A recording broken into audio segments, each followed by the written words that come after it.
Good afternoon. Good. Hey, I want to show you before I get too into this. Let's come on, baby. Don't do this to me. Come on. We're live. Wow, that was a riveting wow. There's a delay, though. I was watching Paul up here. I don't know. I won't be able to see this. Are you ready?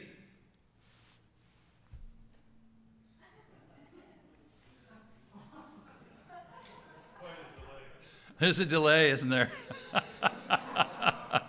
Anyway, I thought you'd get a kick. Who is that goofy looking? Oh, this is pitiful. Anyway, thank you again, Paul, for the special music. We are blessed people when it comes to music. I'm going to ask you, I was just thinking about this as Paul was doing his usual beautiful job. How many of you in this audience, careful now, how many of you in this audience have played the piano for services here? Raise your hand if you would, please. Quite a few of you. How many of you have played any instrument at all, ever, for services here in Eagle Rock? Please put your hands up. Quite a few. How many of you sing in the choir? More hands go up. All of you that contribute to the music in this congregation, if you'd all raise your hands, please. Yeah, it's a lot of people. We're very blessed. Well, I don't know if I had to step out for a minute. Mr. Fish, I don't know if you said that Mr. Weber is in Vegas today. He's not in Vegas today? Yeah, he is in Vegas today. I think he's on slots. He said by 3:30 he'd be on this. Mr. Budge is at Pachanga. He got lost on the way to Redlands. No, I'm kidding. We're going to give him a bad... No, they are serving God's people today, this Sabbath, elsewhere today. Now, if you came by car today, there were probably 3 of these particular items I'm going to reference for your car. 2 of them are mandatory by law. They are essential for driving in Southern California especially. What are they? Well, they're often oblong, sometimes round. They're very, very shiny and very, very reflective. They're often covered. In some cases, they're motorized. And so what am I brought a prop? It's going to take me a minute to get it out. What are we talking about here? Does anybody know? Known as a rear view mirror. One of these. Now, please do not ask me. This was attached to an automobile that I own. Please do not ask me why it's not attached to the vehicle that I own and sitting here in front of you. Yes, indeed, it is your rear view mirror.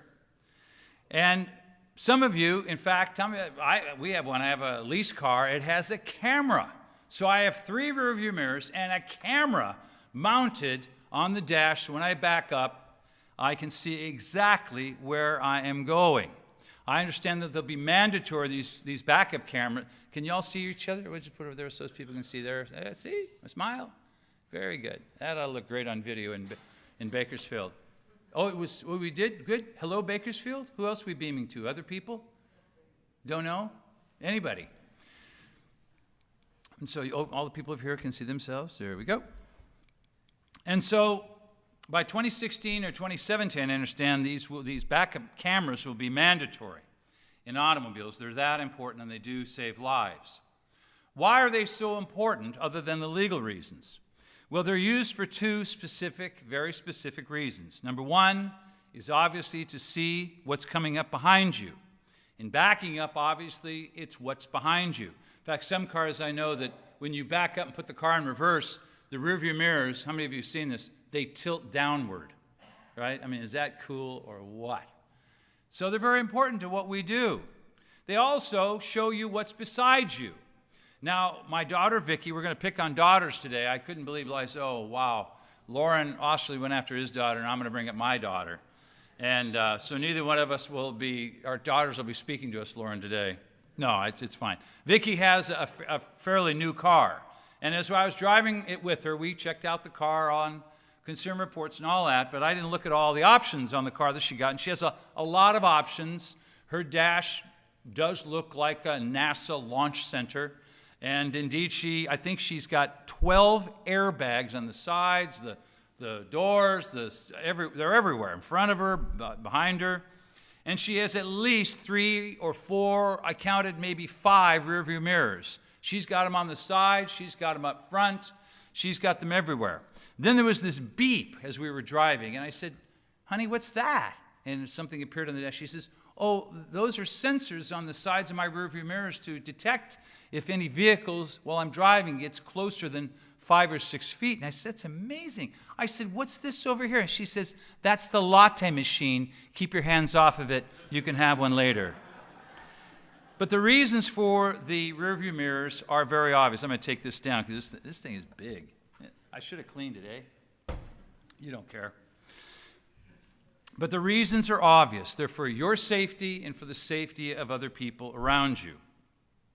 As many of you know, my dad was involved in racing in Los Angeles in the 1930s in automobile racing. Do you know how many rearview mirrors they had on race cars in LA in the 1930s? 0. None. They may have had a mechanic with them driving, and that mechanic was supposed to look around to see who was around them when they passed, but as they got faster and faster, they wanted to lose weight, so they dumped the mechanic driver, and the driver drove the car, no rearview mirrors whatsoever. And that's why they stopped racing in Los Angeles, because it became so very deadly. As many of you know, NASCAR, stock car racing, as I call it, much inferior to Indianapolis racing. How many NASCAR fans did we have? No, they have no outside rearview mirrors. They're only allowed inside on the roll bar. Formula One and Indianapolis-style cars, by contrast, the more mirrors you have on that car, the better. They are everywhere on those cars. And so, rearview mirrors are important. And I want to talk about a rearview mirror. They're very important. They're important in our cars. They're important when we drive, the people around us, the safety. I can remember when I was young, I was picked upon here in Southern California by local law enforcement. They were very mean. They were very, very unfair. They kept pulling me over, wanted to talk to me. After the innumerable time they pulled me over when I was young, I'm not bragging, I was embarrassed. They said, we're not pulling you over anymore. Get out of your car. They're taking this little card away from you, and you got to go to school. Now, some of you are smiling at me. You obviously know what that school is. But I remember one of the things long ago that the CHP officer who taught the course told us. He said, when I drive, he's basically a full-time professional driver. That's what Highway Patrol and law enforcement are. They do so much driving.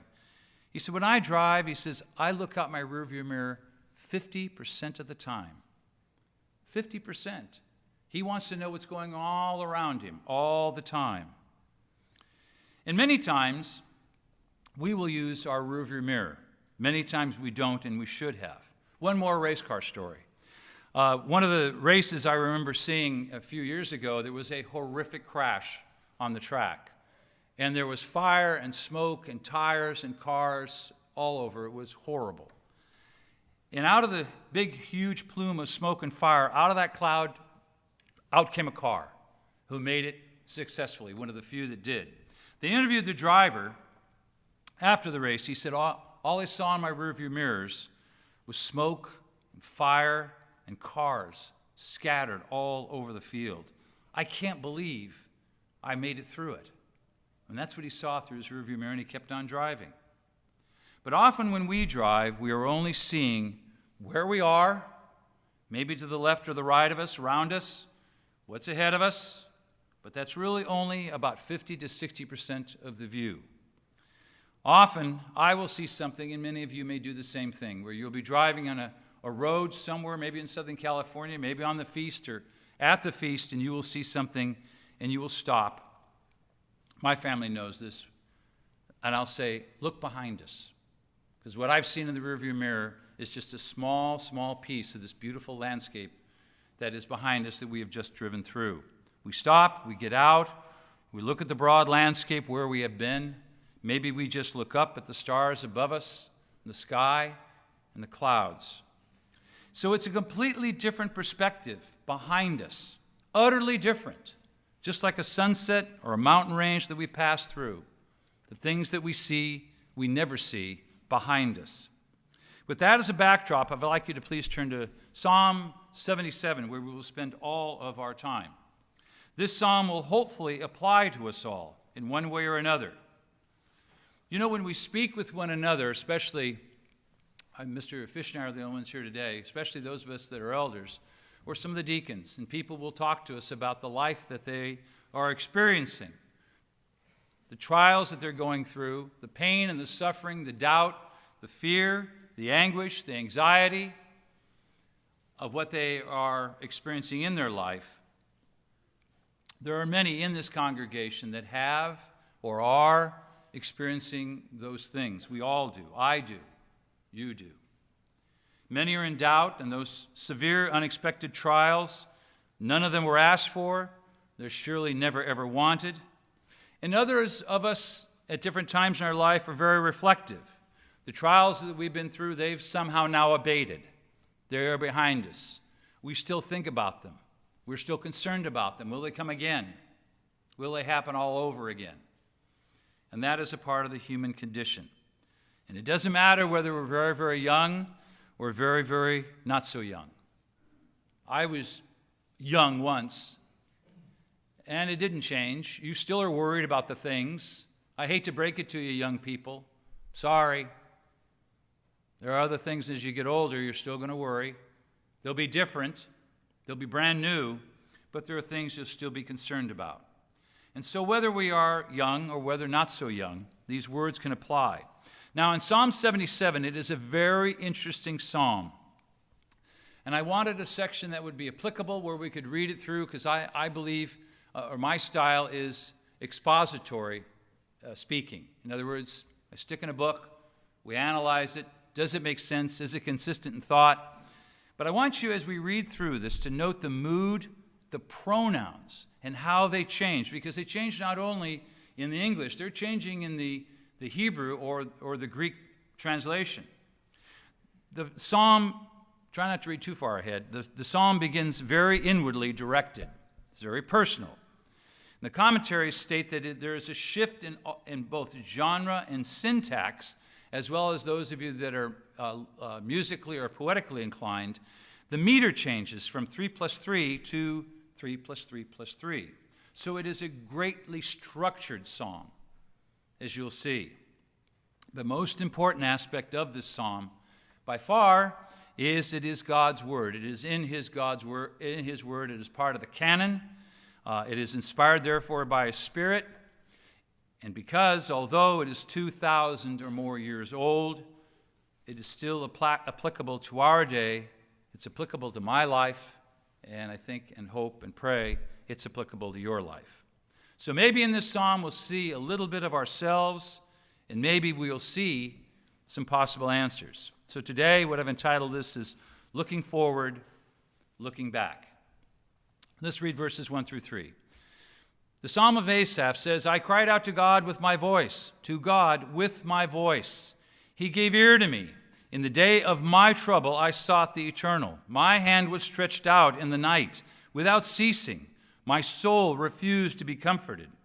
I remembered God and was troubled. I complained, and my spirit was overwhelmed. Selah. And that Selah is one of those breaks. It's in most of the ancient translations. Yours may or may not have it. So the psalmist says, I cried. My voice, he says twice for emphasis. My voice. I used my voice. So this is audible. That's how upset he has. I don't know how often you pray or when you pray, but most of us don't pray out loud. It disturbs the people around us, doesn't it, right? Oh, he's praying. How can you tell? I can hear him, right? But this prayer is audible. It says he gave ear to me, but in the day of my trouble I sought the Eternal. It says I remembered God. I complained. My spirit, the Ruach there, was overwhelmed. And the writer, indeed, we can tell in the first 3 verses, he is at his limit. What issue it is, we are not told, and the commentaries guess whether this is historical and has to do with Israel, or it is personal. And at the end of the day, it really doesn't matter if we're not told, so therefore it's applicable to us or for us. But he is worried. He is distraught. He is called on God. He says he gave me his ear, but God seemingly did not come. He stretched out his hands. He may be prostrate in front of God, begging him. And that's what we call the Oriental fashion, when they will pray with arms outstretched on the ground, prostrate before God, pleading. And then it ends with Selah, which is the break. It's really an unknown meaning by most of the commentators. It is possibly, and I think we've had messages from time to time on this, it's possibly a musical or poetical mark, but in any event, it designates a break or a pause in the text. You to stop. You to think about what was said and why it was said. He then goes on in verse 4. He continues and says, "You hold my eyelids open. I am so troubled that I cannot speak. I have considered the days of old, the years of ancient times. I call to remembrance my song in the night. I meditate with my heart, and my spirit makes diligent search." He's so distraught now. As he continues, he says, "I can't even talk. The mind is racing." He says he tries to recall his songs in the night, which are possibly hymns or remembrances that he gave to himself. Nothing seems to work. But can we not, at this point and in these 6 short verses, if you're going through a trial, I surely don't want you to bring up and dwell on it in Sabbath services. It's about the last thing you want to do. But you know, and I know, when you're going through a trial, it sometimes doesn't leave you. You try and do something else. You try and think of something, some other subject. You try and get your mind off it, and it's very, very difficult to do, extremely difficult to do. And so the psalmist we can identify, we can relate, because we too all have been concerned or distressed or upset or worried. There are health issues, there are financial issues, and both of them are sometimes related. We have financial issues because we have health issues. We have health issues because we have financial issues. The relationships that we have, our mothers, our fathers, our brothers, our sisters, our uncles, our nieces, our nephews, our children, our spouse, our friends, close relatives, distant relatives, they all engulf us. Many times they overwhelm us. And then there's church. You got church stuff that we think about and dwell on and harp on and complain about. These guys get up in front of us and speak, and they don't know what they're talking about. There's all kinds of issues. Things worry us. Worries create other worries. Anxiety creates other anxieties. And again, it doesn't matter if you're young. Oh, the young, they don't worry. You, not so young, remember when you were young. We worried. We were concerned. But now it's different. Problems are bigger. So I'm older. They're different. No, they're no different. They're no different what age you are or where you are or who you are. Everyone has anxiety. Everyone goes through trials. And at some point, you start to question. You start to question, and that is a normal human trait. In fact, we find it with the psalmist, as we'll see in the next few verses. Here he begins, because it's all about him. It's all about him. Recently, before we read this, the psalmist asked these questions. Recently, someone commented on a message I gave long ago on Romans 7, O wretched man. And to recall what the chapter is about in Romans 7, Paul basically says, the things I wish I could do, I don't do. And the things I know I shouldn't do, I do. Oh, wretched man that I am. And the bottom line is that Paul, the Apostle Paul, he was no saint. He was not perfect. He had problems just like we do. And this person said to me, it's good to know even Paul struggled with life. It's good to know because we have something in common. But we also have something in common with the 6 questions in these next verses. Verse 7. He asks in almost staccato fashion, will the Eternal cast off forever? Will he be favorable no more? Has his mercy ceased forever? Has his promise failed forevermore? Has God forgotten to be gracious? Has he in anger shut up his tender mercies? 6 very pointed questions. Now, I don't know if you've ever asked these questions. I have. You get to a point where you say, What is happening? Why is this happening? Why is not God involved? Why is not God doing something? As we heard in the first message, absolutely we are impatient. So was the psalmist. Can you imagine his world? They didn't have any smartphones or television or internet, and he was impatient. How much more so are we? Notice that 4 of these questions are time-oriented. They have to do with time. Again, it relates to patience. Forever. Will God ever help me? Will he ever pull me out of this? Will this ever end? We'll just keep going on and on and on. And so we have these same questions. But notice the last one, because they're put in a very interesting order. The last one says, is he angry with me? Is God angry with me? Have I done something wrong? One of the saddest situations we had in the ancient world, and it even carries over today, is that sickness and trouble was a direct result of one thing and one thing only. Well, the reason you're sick. You know why you're sick. You know why these things are happening to you, Job. You're a bad person. You know why these things happen. You know why you're sick. You know why all these bad things happen to you. You're a bad person. God's angry with you. That's why you're being punished. Let's go get a hamburger. I know you've never had people talk to you like that. I know you've never heard that, and may it never be that those words ever came across your mouth, because that is a very, very simple, very simplistic comment. Indeed, we can be sick. We can bring on health issues because of the stupid things we do, bad choices and bad habits. That's understandable. But it surely doesn't explain all of it. If indeed sickness was a result of sin, we'd all have terminal cancer, wouldn't we? We'd all be very, very ill if it was directly related to evil intent. But it doesn't explain it all. But we also know that we are all under the death penalty, aren't we? Everyone in this room.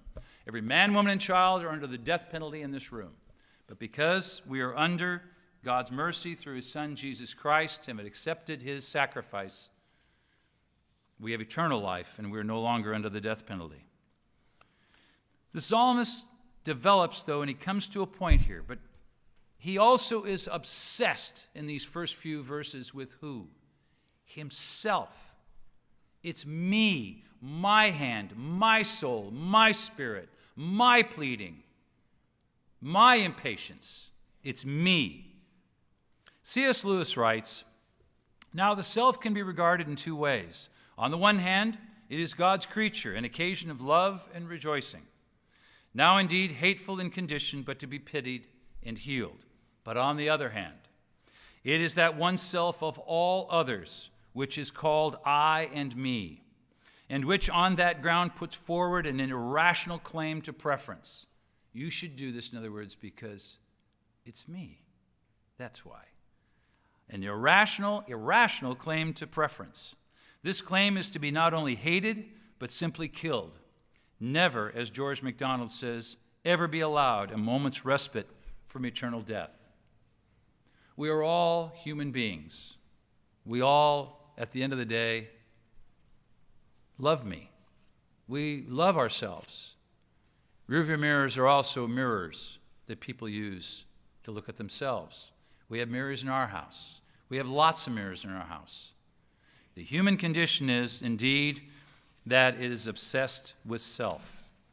And it's important to understand that at this this section of the chapter, in verse 10, there is a change in perspective. There is a pivot, as it were. And we again see the word Selah, to pause. No longer, in verse 10, and let's read it, do we hear so much about me. Because watch the change. And I said, this is my anguish, but I will remember the years of the right hand of the Most High. And now we will see a complete and utter shift in the psalmist's words. Verse 10, I looked up about 15, 16 different translations. Apparently it is difficult in translating. The NIV and New King James have essentially the same thought. I will remember. This is what I must do. I must remember the right hand of God. The right hand of God is the right hand of the Most High, Elyon. The right hand is significant. The right hand is significant for a number of reasons. It was the high hand that God rescued Israel. If you'll remember, it is with a high hand. I'm left-handed, so the left hand goes up, sorry. It is with a high hand that God rescued Israel. Behold the hand of God, if you remember during the Exodus. And who is God's right hand? Who sits at God's right hand? Is it not Jesus Christ? Who is God's, as we would say in the vernacular in this century, who is God's right hand? It is Jesus Christ. Now let's read verses 10 through 14 in context. And I said, this is my anguish, but I will remember the years of the right hand of the Most High. I will remember the works of the Lord. Surely I will remember your wonders of old. I will also meditate on all your work and talk of your deeds. Your way, O God, is in the sanctuary. Who is so great as our God? You are the God who does wonders. You have declared your strength among the peoples. Look at the change. A complete reordering of priorities, a complete reordering of emphasis and perspective. Now, who does he look to? He's looking to God, but look at how it's stated. Think of a rearview mirror. I will remember the works of the Lord. I will surely remember your wonders of old. I will also meditate on all your work and talk of your deeds. It's all in the past tense. It's all about what God has done. It's all the good things that God has done in the psalmist's life. He's looking, as it were, in the rearview mirror of where he's been, what has happened throughout his entire life. Excuse me. Through his entire life. The word remember means to memory, to bring up into memory, to look back on where the road had taken him, and all the things that he had seen, all the things that he had experienced. He was reminding himself, like going through a photo album in reverse, all the past events. He says he will meditate. He says, your way, O God, is in the sanctuary. Very interesting word. We'll get to that in a minute. There's also interesting in these verses alone a note on names. Those that hold that God only hears his name and he has a specific name, they'll have trouble with these verses. Verse 10 is Elyon. Verse 11 is Yah. Verse 13 is Elohim, twice El once. Verse 14 is Ha'el. These are all the names of God. These are all the names of the Creator. But the focus is on God. The focus has been shifted away from himself. The focus is now on God and what God has done. Verse 13 says the word sanctuary, which is where we get the word chodesh, or chodesh, which means something holy. It could reference to the temple or the sanctuary itself, or even it could refer to the Holy of Holies by extension. It is basically the sanctuary. Now remember, the sanctuary to anyone in our day is where God is. Since 70 AD, there is no temple. So it's where God is. He says, read it again, your way, O God, is in the sanctuary. It's where God lives. Hebrews 4:16 and Ephesians 4:12, you can note those if you wish. Ephesians 4:12, Hebrews 4:16 tell us that we have access to the very throne, the Holy of Holies in heaven. And we have this through the access of Jesus Christ. And so we can talk to God directly. We can go directly to his throne because of this belief in Christ. So if indeed we have access to God and his throne through Jesus Christ, then we too have these wonders. We too have these works available to us. We too have this protection that the psalmist talks about. But indeed is a change of perspective that he writes. It is the view from behind. It is the view of what has happened. And why is that important? Where one has been, what one has experienced must be remembered. The experiences that you have, God gave you so you would remember them, and there is a reason. In Deuteronomy 8:10 is the reason why many people pray after a meal. It says, when you are full, when God has given you all these good things, then say thanks. And every once in a while, we'll pray after a meal. You remember after the meal. When you pray before a meal, which is perfectly acceptable, very, very understandable, it's before you've gotten what you're going to get. But after you've received it, isn't it a wonderful thing to say, wasn't that a great meal? We thank the people who cooked it. We should always thank the people who did the work. We're grateful. We understand it was a wonderful meal after we've experienced it. The prayer you could pray before the meal, I sure hope this food is good, and they knew what they were doing when they cooked it. We thank them for their hands, and we always make the joke, God, please bless this, whatever this is in front of me. Right? But after you've eaten it, aren't you more grateful? After you've experienced it, doesn't your perspective change? One's expectation, one's gratification or gratitude. The idea is we look back to see how often God has ordered our life. We look back as to how many times, they are times without counting, times innumerable where God has stepped in. Sometimes unseen. How many times in your life, in my life, has something occurred and we were very concerned about and it was gone? We forgot it was gone, forgot it was there, and then maybe days, maybe weeks, it may be even years later, you figure it out what happened, how it happened, how it could have happened. Well, I guess that was a miracle. That was a miracle. And we look back on it and have to remember. God doesn't ask us, or doesn't say to us, you forgot, didn't you? He doesn't have the ego we have. But it's important that we do remember, that we look for those experiences where God is involved in our life. We remind ourselves. We should remind ourselves. And so we conclude in verses 15 through 20. Now, these verses have tremendous structure. I'm going to give you the words. It's called an inversion.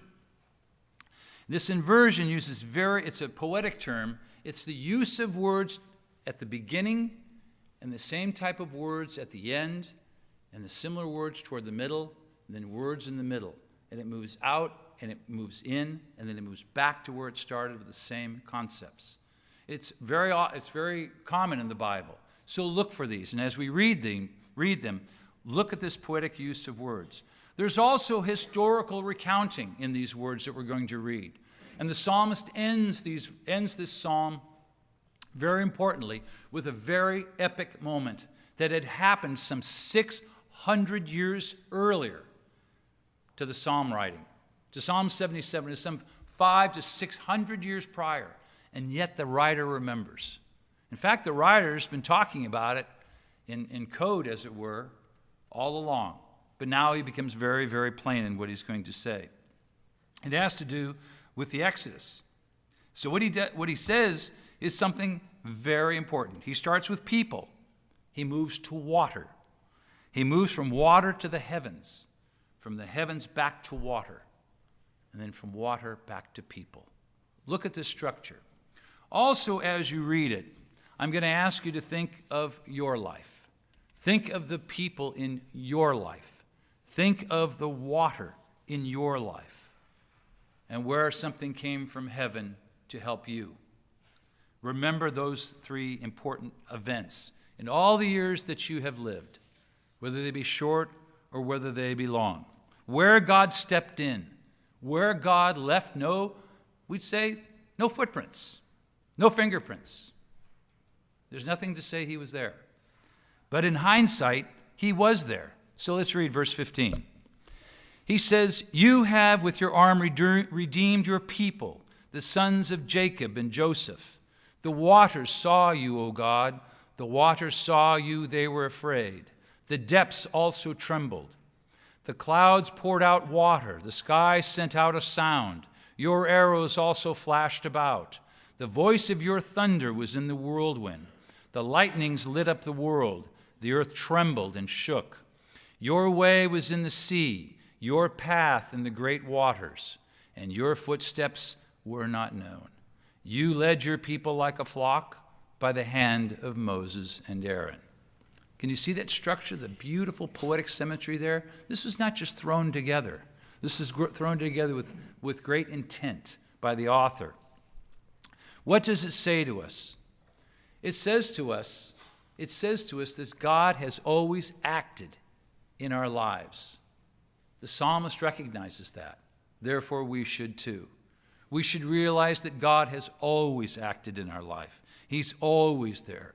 In fact, Jesus says in the New Testament that he would never leave us or forsake us, ever. It's important that we understand that it is timely for us, that for many of us it is timely because of what we have or are going through. It may be important for what many of us will go through in the months and years ahead. God always provides a way, seen and unseen. He never forgets. He never misses a cue. He's never late. He never sleeps. He never stops watching. He may not act as we would. He may not answer prayers the way we want him to. But it's important to remember that he does, and he always will provide a way out that he has determined. He's the Father. We're the children. He's the ultimate Father, and we are not so often the obedient children. So it is in the reflective looking back that we sometimes truly see what God wants us to see. It's only from that perspective that we often are able to stop, turn around, and remember what we see. And so, when you go home tonight, or better yet, when you need a better view of the life that you've lived and who's been involved in it, use your rearview mirror.